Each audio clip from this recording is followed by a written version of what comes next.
여러분, 우리가 한번 상상해 보면 좋은데요. 만약에 우리가 어떤 사람에게 또는 친구에게 진심을 다해서 위로의 말을 전하려고 했어요. 근데 이 친구가 오히려 오해를 하고 그 오해로 말미암아 여러분들을 완전히 적으로 돌리고 그런 경험을 우리가 할 때가 있지 않습니까?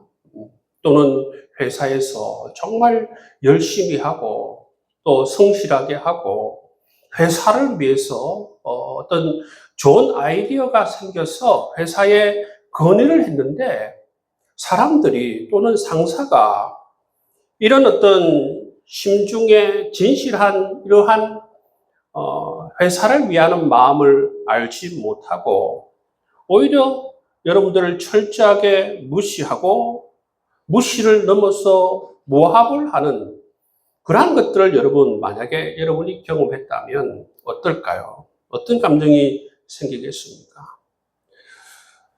첫 번째는 여러분 억울한 마음도 있을 것이고 또 어떻게 보면 마음이 상하기도 하고 또 분노도 느낄 것입니다. 내가 뭘 잘못했길래 사람들이 나에게 이러나, 내가 이런 대우를 받아야 되나, 그런 생각들도 들 것입니다. 오늘 사무엘하 10장 말씀을 보시면 이런 오해와 치욕의 내용을 다루고 있는 것을 우리가 볼 수가 있습니다. 여러분, 이 말씀에 보시면 사람들이 오해하고 또 그로 말미암아 치욕을 당할 때에 하나님께서 우리 삶에 함께 해주신다는 사실을 오늘 말씀을 통해서 우리가 경험하게 되고 또 하나님께서 우리 치욕 가운데 어떻게 역사하시는지 오늘 말씀을 통해서 함께 살펴보면 좋겠습니다. 사무엘하 10장 1절에서 5절 말씀을 보시면 어떤 내용이 있느냐 하면 암몬 왕 나하스가 죽습니다. 그리고 그의 아들 하눈이 왕이 되죠. 그랬을 때에 다윗이 조문을 보냅니다. 조문을 보낸 이유가 뭐냐 하면 이전에 이 다윗이 암몬 왕 하눈에게 은혜를 받은 그런 경험이 있어요. 그렇기 때문에 그 은혜를 잊지 않고 암몬 왕 이 하눈에게 이런 조의를 표하기 위해서 사람들, 사절단들을 보내는 것을 볼 수가 있는데, 근데 여러분, 이 암몬 귀족들이 이 다윗이 보낸 사절단을 보고 어떻게 하느냐 하면 이 다윗의 진실한 마음을 받아들이지 못하고 오히려 의심하고 오해하는 모습을 우리가 볼 수가 있습니다. 그래서 3절 말씀을 여러분 보시면 암몬 자손의 관리들이 그들의 주 하눈에게 말하되 왕은 다윗이 조객을 당신에게 보낸 것이 왕의 아버지를 공경함인 줄로 여기시나이까? 다윗이 그의 신하들을 당신에게 보내 이 성을 엿보고 탐지하여 함락시키고자 함이 아니니까? 그렇게 말합니다. 그 다윗은 이 사절단을 통해서 암몬 왕 하눈이 자기에게 베푼 그 은혜를 기억하며 정말 조의를 진실하게 표현하기 위해서 보냈는데 오히려 여러분 암몬의 이 신하들은 어떻게 합니까? 의심하고 오해하죠. 이 사람들이 온 것은 이 사람들이 사절단이지만 사실은 간첩이다. 스파이다. 와서 하는 일이 뭐냐 하면 이 사람들이 하는 것은 이 성을 엿보고 탐지하여서 이 성을 함락시키기 위해서 왔다. 그렇게 설명하니까 이 암몬 왕 이 하눈이 뭐라고 합니까? 그 말을 그대로 받아들여요. 어떤 생각도 하지 않고 이 신하들의 의견을 그대로 받아들여서 어떻게 합니까? 다윗의 신하들을 극도로 모욕하죠. 어떻게 합니까? 수염을 절반을 깎아버리고 또 옷을 여러분 이 찢어서 볼기까지 그렇게 잘라서 공개적으로 모욕을 준 채 그렇게 돌려보내는 모습을 우리가 이 말씀 가운데서 볼 수가 있습니다. 어떻게 보면 이 말씀은 선의를 오해해서 타인에게 굉장한 모욕을 준 그런 이야기로 우리가 볼 수가 있겠습니다. 여러분, 만약에 다윗처럼 이처럼 우리 삶 가운데에서 우리는 정말로 진실하게 선하게 그 사람에게 정말 선한 의도로 가지고 말도 하고 행동을 했는데 오히려 이처럼 오해를 받고 지금 이 다윗은 오해를 넘어서 어떻습니까? 조롱을 받고 어떻게 보면 치욕을 경험하는 모습을 볼 수가 있지 않습니까? 이러한 것들이 우리 삶에도 그대로 드러날 수 있다는 것입니다. 사람들은 그래요. 사람들은 여러분 의심하고 오해할 수 있는 것이 사람이라는 것입니다. 얼마든지 사람은 분별력이 없고 사람에게는 지혜가 없고 어리석어서 이처럼 여러분 선한 의도를 가지고 하더라도 그것을 비꼬는 사람, 또 의심하는 사람들이 있다는 것입니다.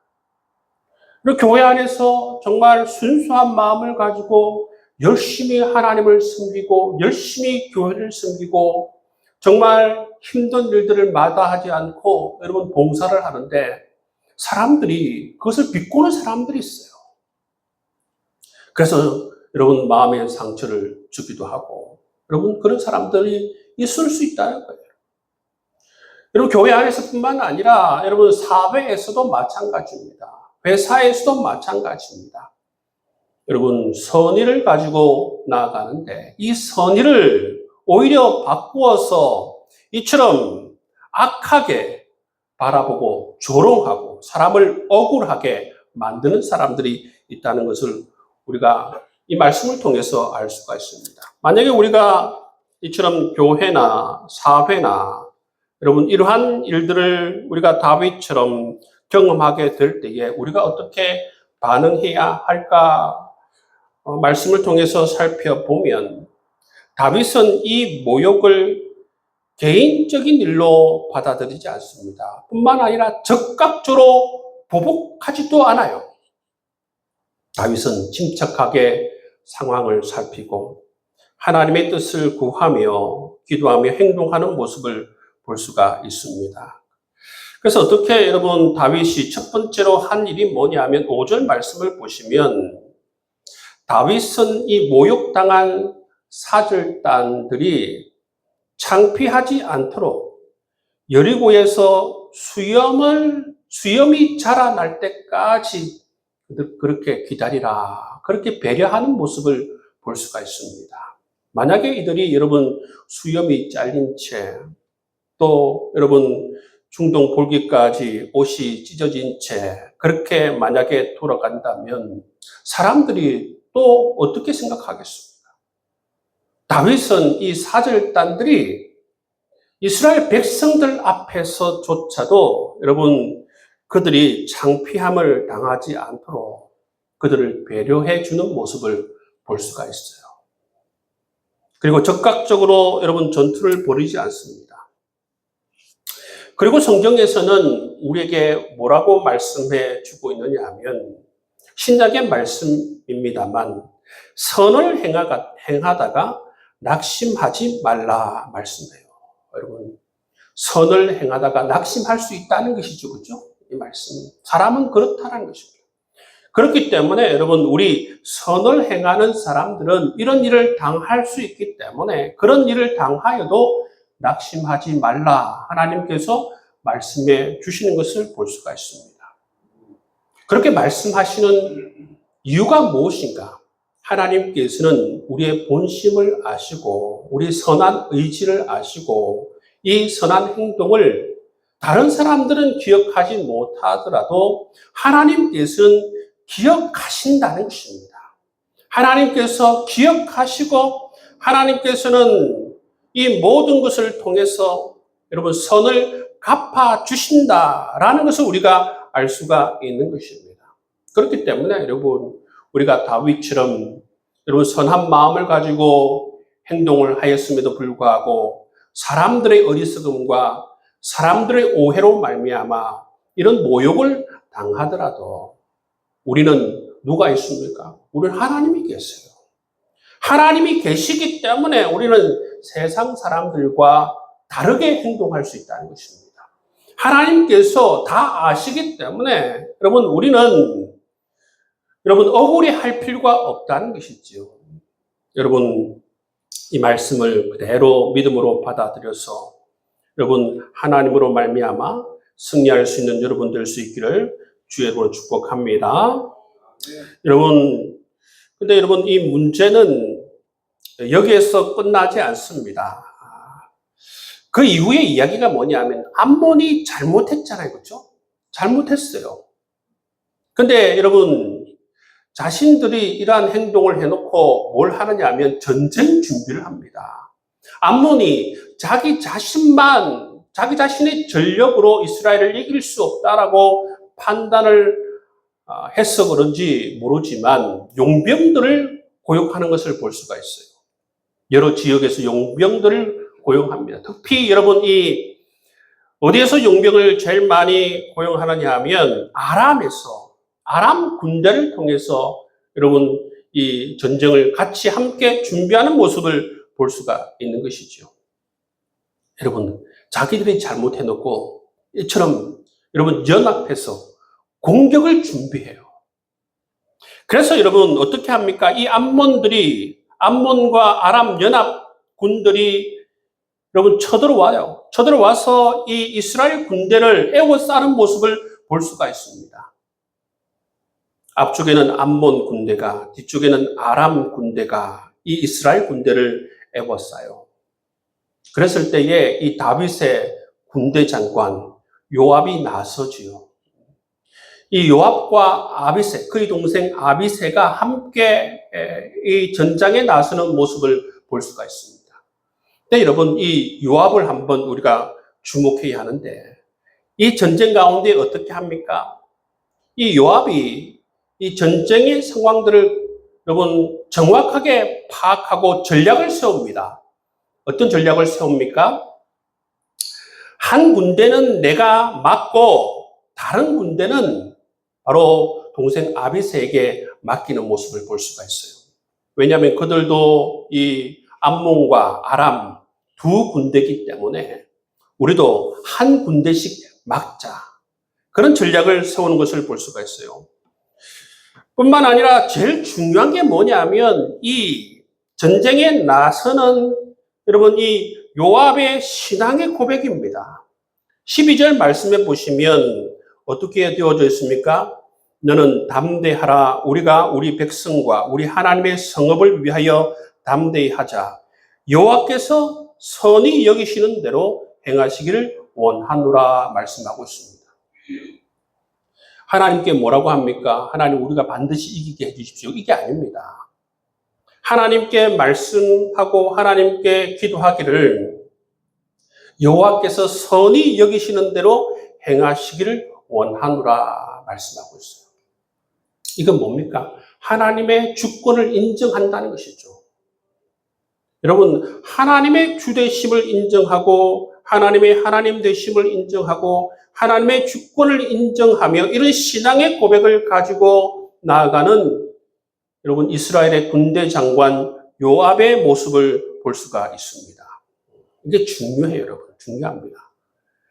여러분, 한 군데씩 막자, 이 전략도 중요하지만 더 중요한 게 뭐냐면 바로 이 신앙의 고백입니다. 왜냐하면 하나님께서 계시고 하나님께서 살아 계시기 때문에 여러분, 우리에게 가장 중요한 분은 누구냐? 하나님이시고 하나님께서 전쟁의 주인이 되셔서 여러분 우리와 함께 싸우시고 우리와 앞서 싸우시는 분이심을 믿기 때문에 여러분, 우리 믿음의 사람들에게 가장 중요한 것은 바로 뭡니까? 이 신앙의 고백이라는 것입니다. 여러분, 이 신앙의 고백에 따라서 하나님께서 여러분 이스라엘을 도우셔서 이 암몬과 아람 군대를 이기게 하시는 것을 볼 수가 있는 것이지요. 여러분, 언제나 여러분 이 가장 기본적이고 가장 중요한 우리가 이 전쟁에 나아갈 때 가장 중요한 것은 바로 하나님을 믿고 의지하고 하나님을 인정하며 하나님의 주권을 믿으며 전쟁에 나아가는 것이 가장 중요하다는 사실을 꼭 기억할 수 있기를 주의 이름으로 축복합니다. 이렇게 이겼어요. 이겼는데도 불구하고 근데 여기서 이야기가 끝나지 않습니다. 이 패배한 아람 군대가 어떻게 합니까? 재정비를 해요. 다시 이스라엘을 쳐들어오는 것을 볼 수가 있습니다. 이때 어떻게 됩니까? 이때 다윗이 직접 나서는 모습을 볼 수가 있어요. 17절 말씀에 보시면 어떤 사람이 다윗에게 알림에 그가 온 이스라엘을 모으고 요단을 건너 헬람에 이르니 아람 사람들이 다윗을 향하여 진을 치고 더불어 싸우더니 아람 사람들이 재정비하여서 다시 이스라엘을 쳐들어오는 것을 볼 수가 있는데 이때 다윗이 직접 나서는 것을 볼 수가 있어요. 그래서 여러분 이스라엘과 아람 간에 전쟁이 벌어지죠. 이 전쟁이 벌어졌을 때에 결론이 뭡니까? 이 19절 말씀에 그 결과가 나와 있습니다. 하달 에셀에게 속한 왕들이 자기가 이스라엘 앞에서 패함을 보고 이스라엘과 화친하고 섬기니 그러므로 아람 사람들이 두려워하여 다시는 암몬 자손을 돕지 아니하니라 말씀하고 있습니다. 이 말씀이 결론입니다. 여러분 처음에 이야기가 어떻게 시작이 되죠? 다윗이 선의로 암몬에 여러분 조의를 표현하는 그러한 사절단을 보내죠. 그런데 여러분 오해를 받고 치욕을 경험하게 되는 것을 볼 수가 있습니다. 그런데 여러분 이 이야기의 결론에 우리 여러분 나아가다 보면 결론이 어떻게 끝납니까? 이제는 치욕이 아니라 이 사건을 통해서 이스라엘이 여러분 전체 이방 지역의 사람들을 여러분 쳐서 승리하고 또 이 모든 지역을 평화로운 지역으로 바뀌는 그런 모습을 우리가 볼 수가 있다는 것입니다. 그런데 이것이 뭐냐 하면 이 이야기의 핵심이에요, 핵심. 우리 인생에 여러분 여러 가지 치욕과 상처를 경험할 수 있습니다. 근데 여러분 그 가운데서 중요한 게 뭐냐면 바로 하나님이시고 하나님께서 우리 인생의 치욕과 우리 인생의 상처 가운데 하나님께서 개입하시고 역사하신다는 사실을 우리는 기억해야 한다는 것입니다. 여러분 하나님께서 우리가 경험한 이 치욕들 가운데에서 이 치욕을 통해서 하나님의 언약을 우리를 향한 하나님의 약속을 이루는 여러분 그런 축복의 은혜의 통로로 사용하신다는 사실입니다. 여러분 다윗은 단순히 여러분 이 암몬에게 보내는 사절단을 통해서 치욕을 경험했어요. 그런데 여러분 이 결론을 통해서 보면 이 치욕의 사건이 오히려 그 고대 근동 지역을 재편하는 우리 영원한 평화로 나아갈 수 있는 그러한 초석을 낳게 그렇게 하나님께서 만들어주시는 것을 우리가 볼 수가 있습니다. 그렇기 때문에 우리가 반드시 기억해야 하는 것은 뭐냐면 하나님께서 우리의 치욕의 역사를 더 큰 은혜의 역사로 바꾸실 수 있는 분이시라는 것을 우리가 기억해야 하는 줄 믿습니다. 그래서 여러분 우리는 늘 누굴 염두에 두어야 하는가? 우리의 삶에 하나님을 염두에 두어야 한다는 것입니다. 하나님을 염두에 두어야 한다는 것이죠. 하나님께서 다윗에게 어떤 약속을 해주셨습니까? 사무엘하 7장 말씀에 보면 정말 유명한 다윗 언약을 약속해 주셨어요. 그죠? 내 집안에 계속해서 왕이 나오게 하고 내 자손들이 그 왕위를 차지하게 하고 이 언약은 영원한 언약이 될 것이다. 그렇게 하나님께서 다윗에게 약속해 주셨어요. 그 약속대로 여러분 이 말씀을 통해서 하나님께서는 이 언약이 신실하게 이루어지는 모습을 이 사건을 통해서 다시 한번 보여주는 모습을 볼 수가 있습니다. 다윗이 이 사건을 경험하면서 암몬과 아람 연합군 간의 전쟁과 또 이 아람과의 전쟁, 그 주위의 모든 사람들이, 모든 나라들이 연합하여서 이스라엘 쳐들어온 그러한 전쟁을 경험하고 난 이후에 그 결과를 보고 나서 하나님께서 나와 세운 이 다윗 언약을 신실하게 지키시는 분이시구나. 그 언약이 이루어지는 것을 하나님께서 그대로 보여주시는 것이구나. 그러한 것들을 경험했을 거예요. 여러분, 하나님께서는 우리에게 약속을 해주실 뿐만 아니라 약속해 주신 하나님께서 언약의 말씀대로 신실하게 우리의 삶에 역사하시고 간섭해 주셔서 이 모든 치욕을 은혜의 역사로 바꾸시는 놀라운 일들을 우리가 경험하게 인도해 주시리라 믿습니다. 치욕을 은혜의 역사로 바꾸시는 하나님. 생각하면 또 떠오르는 사람이 있으면 바로 요셉이에요, 요셉. 요셉이 나중에 여러분 뭐라고 이 창세기 45장에서 고백하느냐 하면 우리 하나님은 악을 선으로 바꾸시는 하나님이시다. 그렇게 고백해요. 악을 선으로 바꾸시는 하나님. 여러분, 요셉은 정말 인생을 보면 억울한 것이 많은 인생 같아 보여요. 그렇지만 이 요셉은 억울해하지 않습니다. 왜 그렇습니까? 누구 때문에 그렇습니까? 하나님 때문에 그래요. 이 요셉은 늘 하나님을 바라보고 하나님과 동행할 뿐만 아니라 하나님을 향해서 어떤 신앙의 고백을 하는 것을 볼 수 있습니까? 우리 하나님은 악을 선으로 바꾸실 수 있는 하나님이심을 내가 믿습니다. 이런 신앙의 고백으로 이 요셉은 살아가는 것을 볼 수가 있습니다. 여러분, 우리 하나님은 악을 선으로 바꾸실 수 있는 하나님이십니다. 뿐만 아니라 여러분 오늘 말씀처럼 치욕을 여러분 은혜로 바꾸실 수 있는 놀라우신 하나님을 우리가 이 말씀을 통해서 믿고 고백할 수 있는 여러분의 삶이 될 수 있기를 주님의 이름으로 축복합니다.